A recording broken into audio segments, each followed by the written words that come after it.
आधुनिक मनोविज्ञान की रोग निवारक रीतियाँ। भाग 3। वासनाओं की समुन्नति एवं परिष्कार। अस्वाभाविक रूप से रोकी हुई वासनाएं निरंकुश होकर व्याधियां उत्पन्न करती है। आप वासना को अतृप्त अवस्था में दबा नहीं सकते। दलित वासना, अतृप्त पिपासा दुराचार में परिणत होकर मनस्ताप उत्पन्न करेगी। वासना का कभी नाश नहीं होगा। जब तक हम पशु हैं, तब तक वासनाएं भी हमारे साथ है। कितने ही व्यक्ति अविवाहित रहने का प्रण कर डालते हैं या सांसारिक विराग धारण कर अपनी इच्छाओं, वासनाओं को बुरी तरह कुचलते हैं। वासना के मार्ग में रुकावट डालना अत्यंत अप्राकृतिक कार्य है। उचित यह है कि निर्णय करके वासना का मार्ग किसी दूसरी दिशा में मोड़ दे, उसे परिमार्जित करे, उसमें से गंदगी निकाल दे। वासनाओं के परिष्कार का मार्ग नैतिक दृष्टि से उत्तम है। इससे आंतरिक संघर्ष नष्ट होता है। मनुष्य को आंतरिक क्लेशों से बचाने के लिए अपनी प्रकृति में, अपनी आत्मीयता में, अपने आप में स्थिर होना चाहिए। आप अपनी वासनाओं का मार्ग भक्ति के रूप में खोल सकते हैं। छोटे छोटे जानवरों, पक्षियों, फूल, पेड़, बेल इत्यादि के अध्ययन मनन में कला के विभिन्न रूप जैसे चित्रकारी, संगीत, काव्य लेखन, पच्चीकारी, नृत्य, परोपकारी, पूजन, धर्म प्रसार, उपदेश इत्यादि के अनेक भागों में आप अपनी कुत्सिक वासनाओं की कलमश धो सकते हैं। किसी ललित कला को लेकर अपना सब कुछ उसमें उड़ेल दीजिए। परिष्कार के लिए लोक संग्रह का कार्य परम पुनीत है। हम जो कुछ भी करें उसी में लिप्त न रहकर उन्हें भगवान को अर्पित करें। प्रत्येक कार्य को भगवान का समझकर ही करें। अपने आप को भगवान के हाथ का एक औजार मात्र समझे। हम जो कुछ करते हैं वही कराता है, ऐसी भावना बड़ी परिष्कारिणी है। निष्काम मन से परोपकार, जनता की सेवा में प्रवृत्त हो जाइए।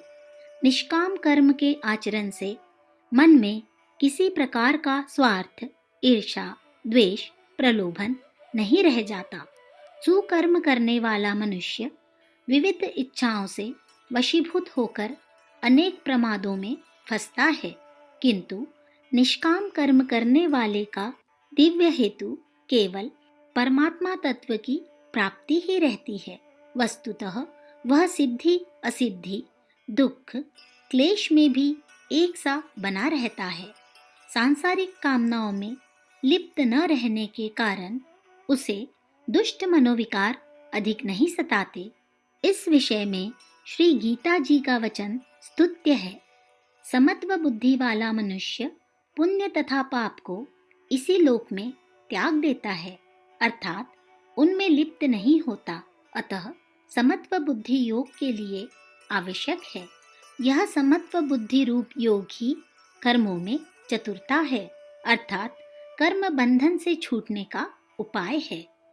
वासनाओं की यह समुन्नति ही मानसिक रोगों से मुक्ति पाने का सर्वोत्तम मार्ग है। यह मार्ग प्राकृतिक भी है। इससे विरोधी भावों की उत्पत्ति की किंचित भी आशंका नहीं। इस प्रकार वासनाओं के निरोध से चाह नहीं बनी रहती और न वासना को अवरुद्ध होकर अनियंत्रित विकृत मार्ग से फूटकर उलझन उत्पन्न करने की आवश्यकता रहती है। इस प्रकार दूषित मनोवृत्ति को अपने स्थान से हटाकर नवीन वृत्ति भी अच्छा उपाय है। इसमें अन्य सब बातों को भूलकर केवल एक ही में दत्त चित्त हो जाना पड़ता है।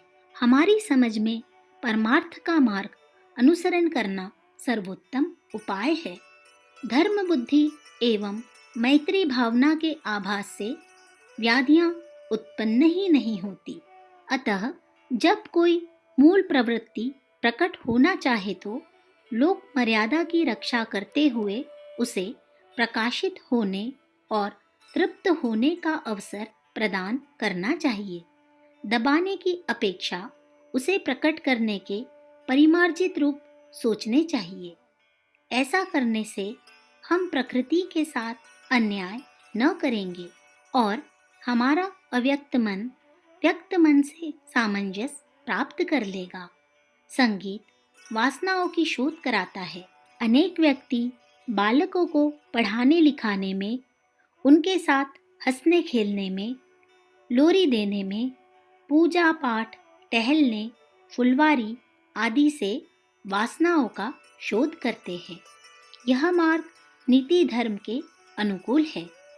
इन सभी से वासनाओं का शोध करना चाहिए। अखंड ज्योति, मार्च 1946, पृष्ठ संख्या 15-16।